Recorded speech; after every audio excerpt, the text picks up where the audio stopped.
Hello there. Today, I have a guest. American guy. Yes. Who's been here in Japan for a long time.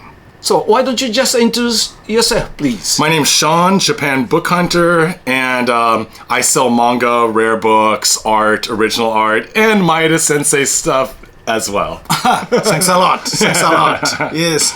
And I bet you know a lot about Japanese manga, including old style of manga. Why? Well, I came to Japan about 21 years ago, and in the beginning I started reading very simple manga to learn Japanese. You know, like Doraemon, Sazai-san, just really basic stuff. And then as my Japanese got better and better, I started reading more complicated manga, and then I found out about, Edo manga and Gekiga manga, 80s manga, sci-fi fantasy manga, and I really loved it, and I started collecting, and then eventually I collected too much, and my wife made me sell some, and through selling it, I grew into this bookstore. So are you a typical nerd or geek, otaku type of boy? Not at all. I was into skateboarding, I was into punk rock music, really? Hip hop. I still go skateboarding now, and I'm a older guy for skateboarding. So your taste is changing?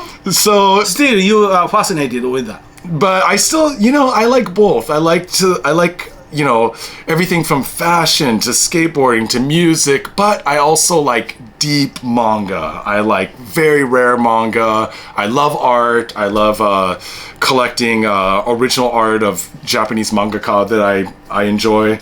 And I love meeting people like you, Maeda Sensei. So seems like your collection is kind of darker. Usually, the American people, including, the all Western people, they love Dragon Ball. Or One Piece, that kind of hilarious, fantabulous type of manga. But your taste is different. Why? Very different. No, I don't have any One Piece. I don't have any Dragon Ball. I do have some Toriyama stuff, but mostly art books and stuff like that. No, I just was always gravitated towards late 70s, early 80s, and then also some 90s, just weird and wild stuff. Some mangaka that we've talked about before, like Kawasaki Mieko, Kano Seisaku, these guys and girls that were doing really realistic, sexy, action, violence manga. That's the stuff, because when I was a kid, I loved 007. I see. 007 was cool. He killed people, he had all the ladies, he traveled around the world. Very fun, right? And all of those mangaka seem to have stories similar to James Bond. But the manga you love, people don't know anything about it.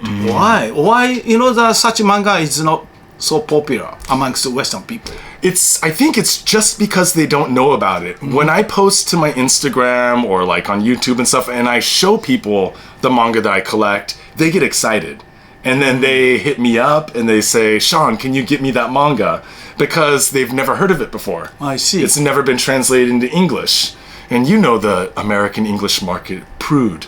Very prude. They don't want to publish the sexy, ultra-violent stuff. So I show them stuff like that, and they get excited. And many of my customers are artists or they're creators, and they use it for inspiration for their art.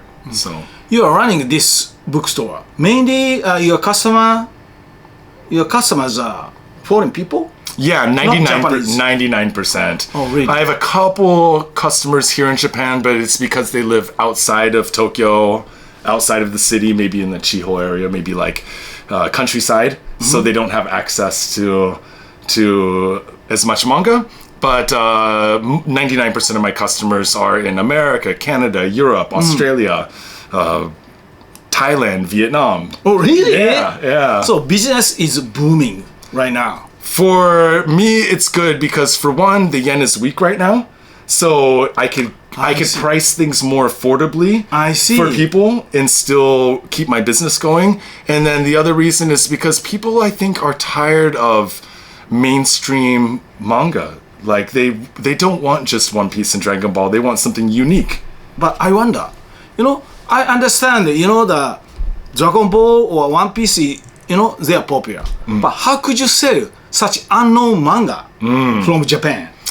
I guess I have a particular taste in manga. And I know you too. You have a particular taste in art. And I just happened to find, and people found me that have similar tastes. I honestly didn't think there were so many weird people out there like me. But it seems that there's a lot of weird people out there just like me that like great art and original stories and crazy manga. And I try to find the weird, the wild, and the rare, and people like it. So you give them info about weird manga from Japan. Yeah. And the business would be great. Exactly.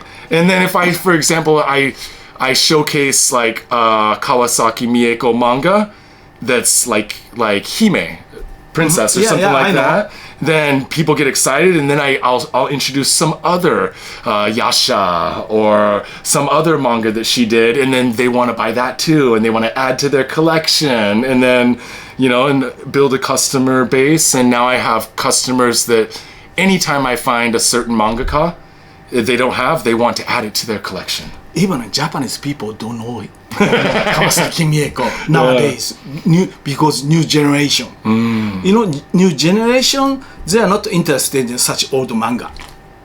I feel like nowadays, a lot of people are sensitive to a lot of, like, in newer manga, I don't think they push things as hard as they did back in the 1970s or the 1980s. I think it got soft. And I think because the manga got a little bit soft, some people like me went back to the old manga to try to find the weird and wild stuff. Hardcore. Yeah, dude. I like the hardcore, man. I like the hardcore. Okay. Thank you for today. Yeah. Thank you. You're welcome.